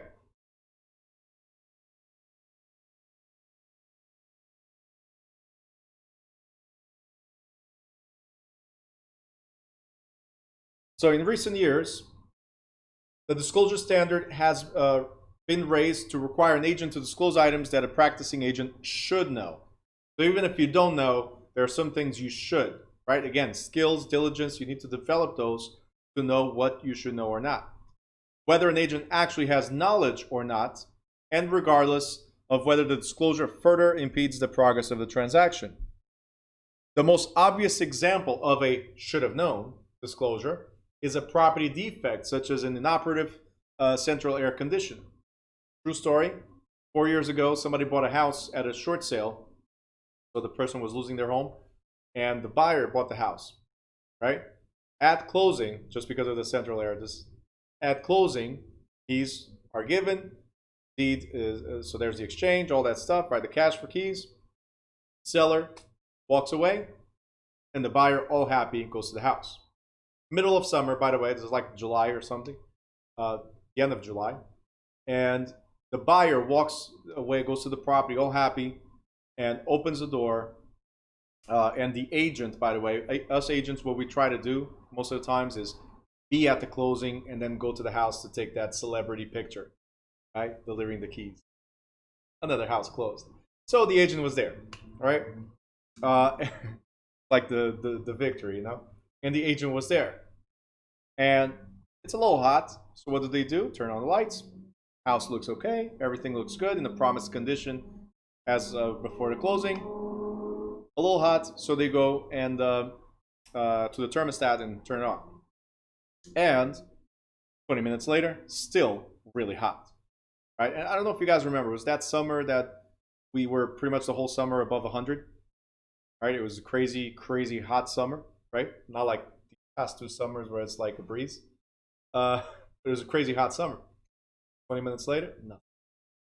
So they go, the seller, maybe considerate that nobody was going to be here and not knowing when the buyer was going to come in, maybe they turn off the breaker in case, right? So they go to the breaker, turn it on. What happens? 20 minutes after that, 30 minutes or whatever it was, still nothing. We don't even hear a fan. We don't hear anything, right? I was not there, so this is the story being told to me. So again, thinking in good faith, the seller must have turned off the main outside, right? By the appliance, they must have turned on the main breaker, that switch that's outside, right? That's what they must have done. What a nice seller, right? So what do? Now they go outside to turn it on. They get there, and there's a gray slab, and something is not on top. What was not on top? The appliance. They took, the house is still central air ready, but there's no central air condition. So they took out the whole appliance. They took it with them. Now, in this scenario, should the agent know? It's a little tough, isn't it? If we did the final walkthrough right before the closing and everything was there, does it fall on the agent? No. But if the agent knew there was issues, right? If the agent knew this was going to happen, let's say the agent knew that the seller was going to do this. Should the seller's agent have told the buyer's agent? Absolutely, right? So, I'm sorry, very important. So if you fail to provide that notice, if you fail to disclose these things, then yes, you could be liable, right? No, it was not during the showing. So, yes, Shanice, they had a lot of hope. So during the showing, right before the closing, we do a final walkthrough, right? In the final walkthrough, everything was okay, but they did the final walkthrough on, I think it was a Friday, as an example. Closing was on Saturday, so there's plenty of time for things to be taken out of the property. Okay, that's yeah, everything was there. Everything was there, brother. Everything was there. This was literally from the day before to the next day. So because they did a final walkthrough on Friday, they went to the closing on Saturday morning, right? Closed, and I think it was like around 1 p.m. they go to the house. That's what happened. All right. Cheryl, are swimming pools and pumps typically included in inspections? But if homes are sold in the winter and the pools are closed for the season, how do you know if these things are working properly? Okay, so great question. Great question. Cheryl's asking on YouTube, she's asking, like we have a swimming pool and we have the pumps obviously for a pool. Are they typically included in the inspection? Well, the whole property is included in the inspection, the whole property, right?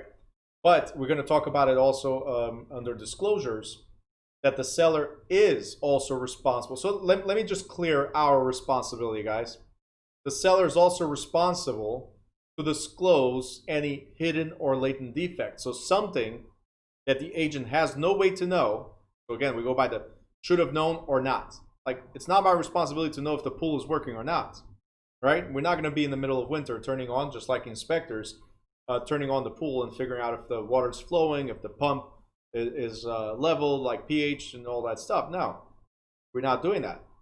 But the seller knows that there's issues, right? These issues don't pop up from one day to the other. The seller knows.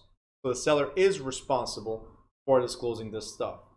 What the agent is responsible, Cheryl, what the agent is responsible, and everybody else, is asking the seller, what are the conditions of the property to the best of your knowledge? So our job, guys, is to try, it sucks to say it this way, because when we grow up, our parents say, hey, stop pointing fingers. Don't point fingers, right? Take responsibility, right? And here I am going to tell you the opposite. Our job is to make sure we are real estate consultants and we can point as many fingers as possible, right? The seller told me. The city inspector told me. The home inspector, the fire inspector, like everybody else told me, and I'm just relying on that information. You guys understand? So my job is to consult with them, right? Or for the seller or for the buyer. But if I'm relying on information that I have no knowledge in, I'm not the expert, right? Then how can I be liable for it? So as long as you ask questions, as many questions as you can, you should clear yourself as an agent, clear yourself from the damage. And we're gonna go over all this stuff in the next couple of chapters mainly. All right, got another question here. By the way, Nadia, don't send me anything privately because it still shows up right here. Just letting you know. And then he forces me to change from private to everyone, so everybody gets the response. So, and this was inspection already. Everything was so the AC that I was telling you was at closing. So all inspections done. Everything was over. We even did the final walkthrough and everything was there. At least I think they realized it was still there, right? So yeah, they took it out overnight maybe, or after the walkthrough. Ahmed saying, as a best practice, we can simply ask the seller, walk me through what you're taking out of sale, before the sale. So as a best practice, as a listing agent, you're always going to ask what's included and not included. As a buyer's agent, you're always going to ask, I want this to be included or this not to be included. Because there's things you don't want, right? So your job is to ask what's included, not put in the contract. Because this question right here, to me, means absolutely nothing if it's a verbal question. That's why the contract determines what they can or not take out from the property before the sale. Got it? Everything goes back to the contract and put everything in writing.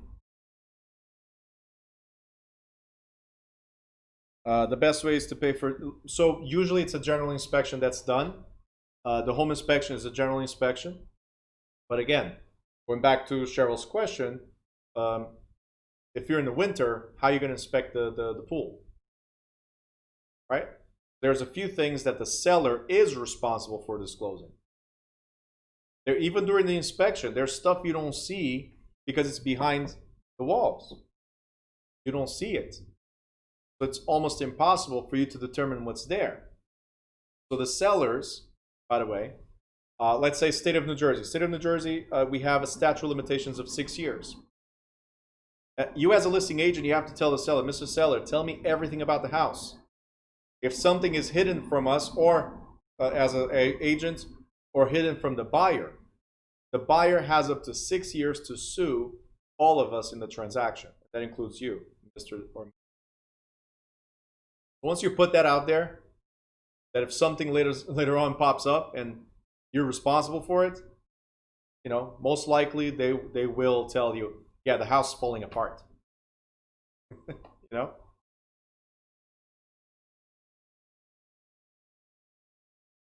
right. So disclosure, Cheryl says that's good to know. There you go. Disclosure of material facts. As I said, I'm going to tell you to write one more time.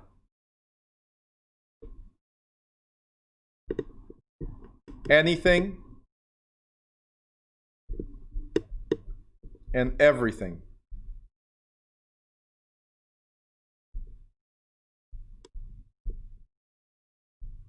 that affects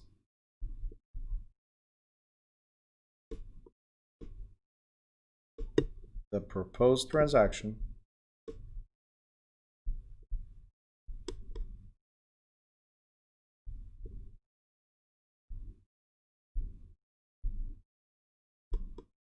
must be disclosed. Okay? Here are some things. Critical material facts. Critical material facts are things that could affect the transaction. So, agent's opinion of the property's condition. It is your job to look and, like I said, make sure you have a clear view or inspection of the property so you can give your opinion. What opinion are we going to give? Well, it feels like the house is a little slanted, so there might be foundational problems. I think you should, right? I saw something on the siding. I think you should. So we're going to give our opinion and our advice on what they should do. We don't bring the contractor. We don't bring the home inspector.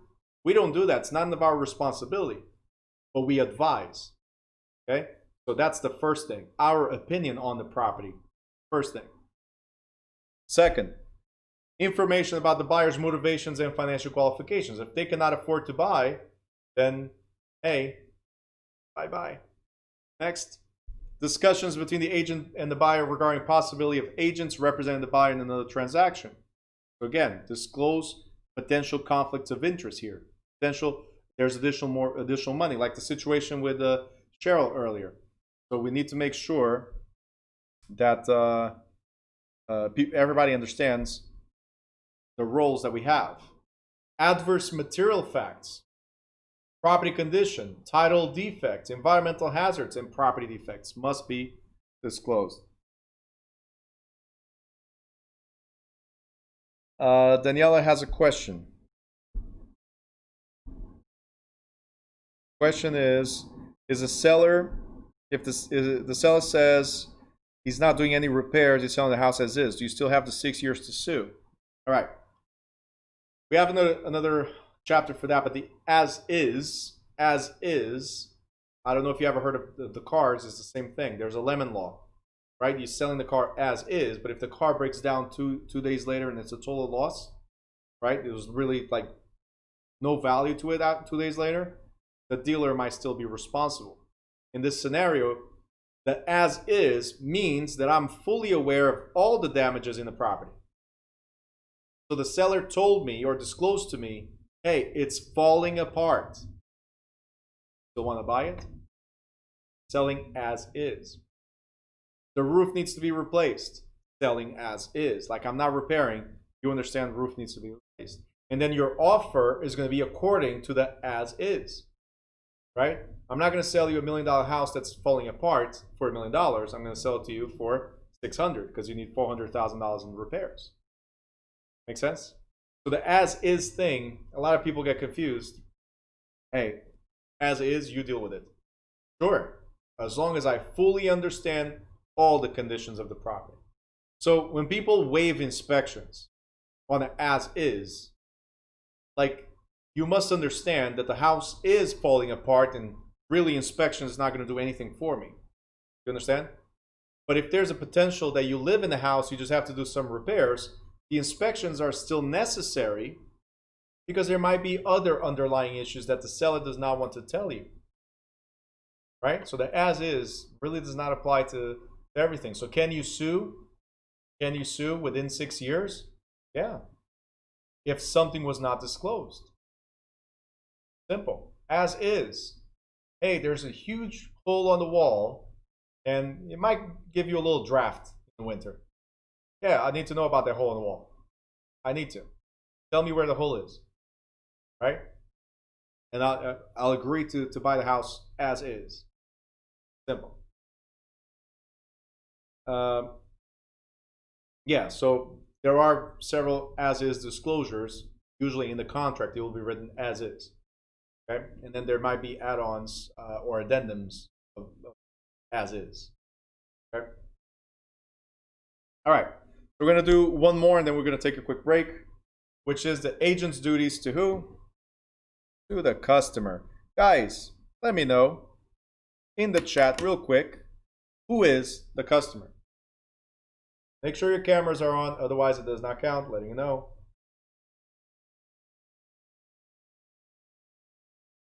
Like children, finding them. Turn the camera on. All right, let's see. We got third party. There you go. I think whoever watches the replays of these videos, or whoever's watching, like Cheryl right here watching live, is like, my camera's on. I don't see her, right? Because it's on YouTube. But if you're on Zoom and counting towards your 75 hours, camera must be on. I must know that you're here, present. This is a New Jersey thing. They gave us the opportunity, as you guys are answering this, gave us the opportunity to teach through Zoom. But New Jersey rules is you have to be live in class. You should have been here in class. I'm pretty sure if you were here in class, you were not all over the place, sitting in the chair, looking at the screen at least. Right? So again, gotta pay attention. It's crucial, especially in these chapters. So third party. Now, somebody gave me the answer I wanted. Third party is great, but what does it mean, third party? It's the one you don't represent. Remember, third party, not represented. It could be the seller, it could be the buyer, it could even be both. I'm going to explain that better later after the break. But it could be the seller, it could be the buyer, it could be both. Not represented. That means they did not hire you. Okay? You're still helping them, but you were not specifically hired. So, not represented. Cheryl says, I'm in New York. Yeah, but this is the New Jersey, well, it's the national portion for now. So, yeah. And I don't need your camera. So you're watching on YouTube. It's cool.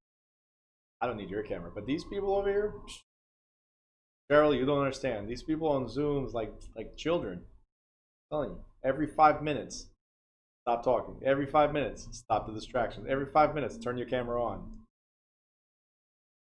Arlene is shaking her head because she knows. When Arlene started, you guys probably don't see her there, but when she started, the camera used to be up here. I'm like, Arlene, please face the camera towards you. And she would lower. Okay, that's it. I'm like, please, please, just a little bit more, just a little bit more. And boom. Now we got all the way to the chin. We're good. Perfect. I see you, Arlene. Cheryl says, I hear you. I watch the videos. There you go. All of them. There's not one class that I don't repeat this 10 times, at least. All right, so back to this. Agent's duties to the customer. Who's the customer? The one that you don't represent. It's a third party, not represented. Very good. Now, even though you do not represent them, okay? There's this traditional notion that says caveat emptor. It means let the buyer beware. This no longer applies unequivocally to the real estate transactions. Agents do have certain obligations to customers, even though they do not represent them. In general, they owe the third party, again, we're repeating everything, honesty and fair dealing, reasonable care and skill, and proper disclosure. So in my example here, I did talk to you guys already about how I use all the time restaurants as examples, right? But here's my example. If you're a waiter at a restaurant, okay? If you're a waiter at a restaurant, who's your employer? Is it the people that walk into the restaurant, or is the restaurant owner your employer? The restaurant owner. So that's your client. That's your principal, right? Did you ever hear the sentence? I mean, it's like so common. Everybody hears this all the time, that the client is always right. You ever heard that? Well, you haven't. Nope. Guarantee you haven't. What you heard is the customer. How about that? Customer is always right. Why? Because the client is the one that hired you. But the customer is always right because you got to treat them fairly and honestly. You got to do proper disclosure. As a waiter, proper care and skill, obviously, right? But if the customer walks in and says, Bruno, I want to eat, but I do not want to pay. Well, the customer is always right to a certain extent, right? So reasonable care. I care for you, customer. I will provide you the best service possible, right? On behalf of my employer, my client. But unfortunately, it's the same scenario as I told you before. If you tell me you have the money, I'm going to tell my client. If you tell me you don't want to pay, I'm going to uphold my client's interest. And my client is the restaurant. If I serve you, we expect to get paid. Simple as that. It's the same concept. So the customer, got to treat him fairly and honestly. But we uphold our client or our employer or our principal's desires first. You guys got it? So restaurant, for me, or retail is a great example because of that. There's the customer and there's your principal. Principal is the one that hired you, right? That's your client, the direct client, right? Customer is the ones you have to treat fairly and honestly while conducting business on behalf of your client. Okay? Okay, I answered that. Hey, if a customer asks you something that's against your client, do you disclose? Boom. If it's against, then no. Must it be disclosed? Like, again, fair and honestly and proper disclosure. If you're in a restaurant, right, that unfortunately has some health hazards, technically you're supposed to disclose, hey, by the way, this is on the menu. Do not pick this, pick that, right? Do people do that? No, because they're trying to secure their jobs. They know sometimes certain restaurants have issues, right? But they still serve the customers. That's very wrong. Okay? You're afraid of losing your job. I totally understand that. But if at the cost of somebody's life, because they're going to have a fish that's really not good, or they're going to have a potato that's really not good, or whatever it might be, right? No, don't do that. So we do, yep, love it.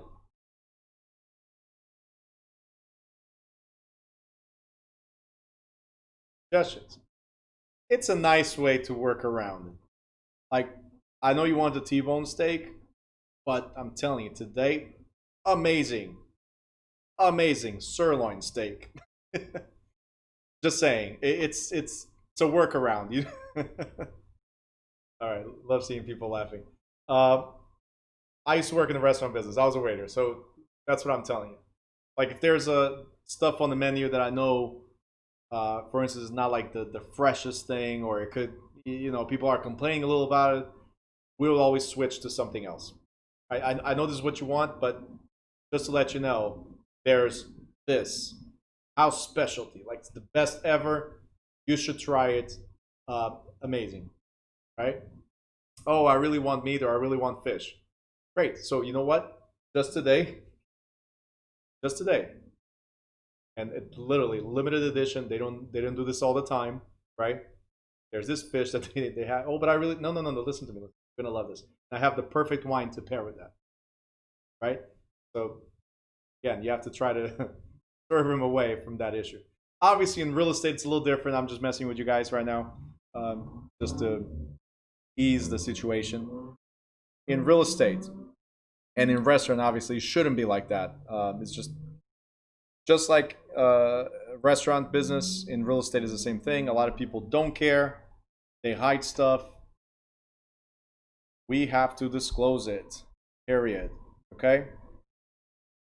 All right, guys. We're going to go into a quick break, and then we're going to get into misrepresentation. This is such a short chapter, but in case you guys have not noticed, we're just on page 6 of 12 pages. So we're halfway. There's still way more to go over, and I'm going so slow. Most chapters are 12 pages, 12 to 15 pages, and we do 2 of those a day. But this one, I'm telling you, very, very slow. Kimberly, how long is the break? It's usually 10 minutes. It is now about 7:43. So we're going to do 7:55. So you got an extra 2 minutes, okay? Just today, just for you today, an extra 2 minutes, okay? So guys, if you're watching on YouTube, I'm going to cut this session and I'm going to come back for part 2 in a little bit, okay? See you guys.